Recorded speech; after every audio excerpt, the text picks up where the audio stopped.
Hey everybody, how's it going? My name's Corey, and I'm doing this video in preparation for my 2016 through hike of the Appalachian Trail. I'm going to be a northbounder, so I'll be starting in Amcola Falls down in Georgia, April 1st, doing the approach trail, heading north towards Springer Mountain, and then onward from there.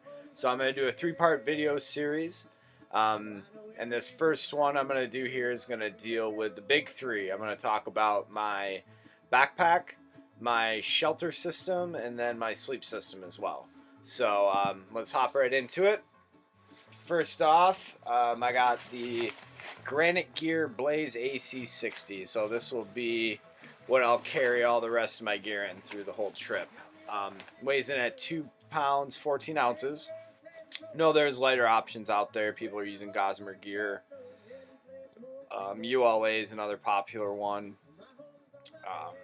Go Light until they went out of business recently. So, yeah. Let me talk about some of the features that this pack has and why I chose it. It has this really nice, big, long, stretchy pocket on the front. So I usually load that up with like my pack cover, my rain jacket, maps and guidebook pages, maybe even a snack or extra pair of socks. Might throw my sunglasses in there. Pretty much anything I want easy access to when I'm out hiking, so I don't have to open up the whole pack to get at it. Then it has two stretchy side pockets on it, which I utilize for carrying my cook system on one side. That includes my titanium cup and my fuel bottle.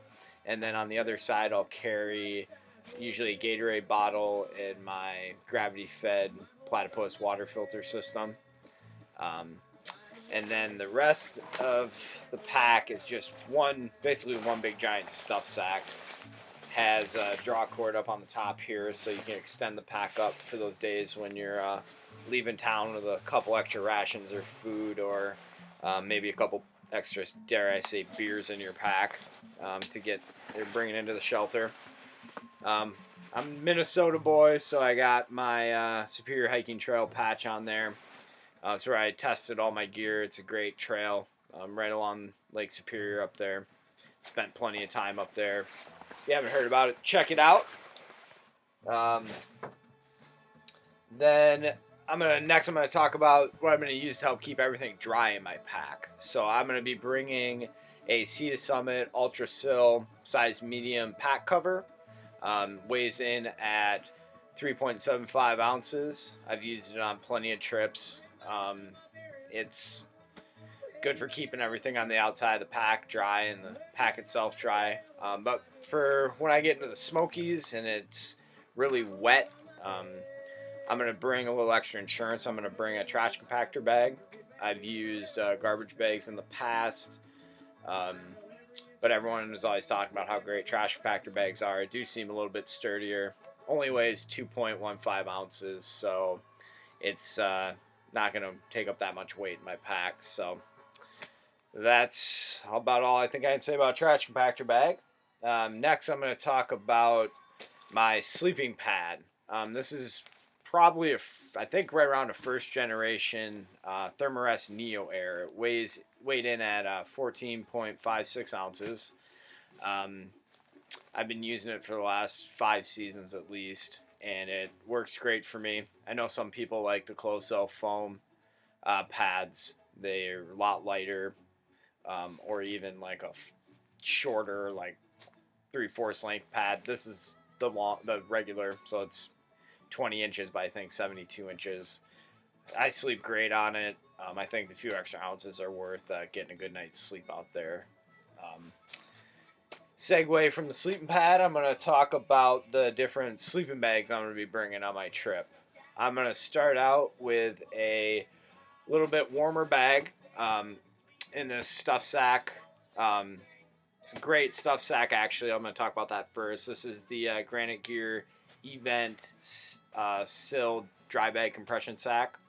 I was on a trip in the Boundary Waters, actually, where we swamped a canoe, and one of the bags dumped into the water and was floating for maybe 15 minutes or so before we could get out to it, 20 minutes, and we pulled the sleeping bag out of the dry bag, and it was completely bone dry. Great investment.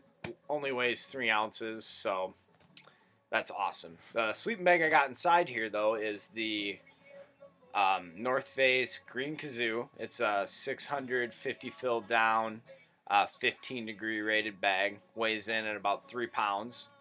I've used it before on different fall and spring trips around Minnesota. It's usually great down to about 20 degrees for me. Then I have to start adding on some extra layers to stay warm. But that'll be the bag I'm starting with.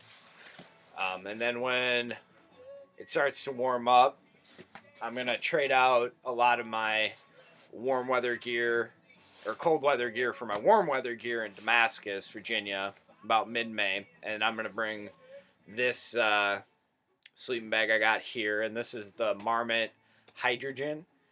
It's an 850 fill down, 30-degree rated sleeping bag. This will probably be the workhorse for most of my trip.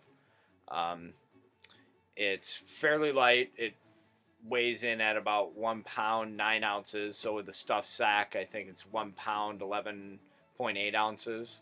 Once again, I got one of those great Granite Gear event so dry sacks on it. This is the 10-liter size. I had the 18-liter size on the North Face Green Kazoo sleeping bag. And then the shelter I'm going to start with.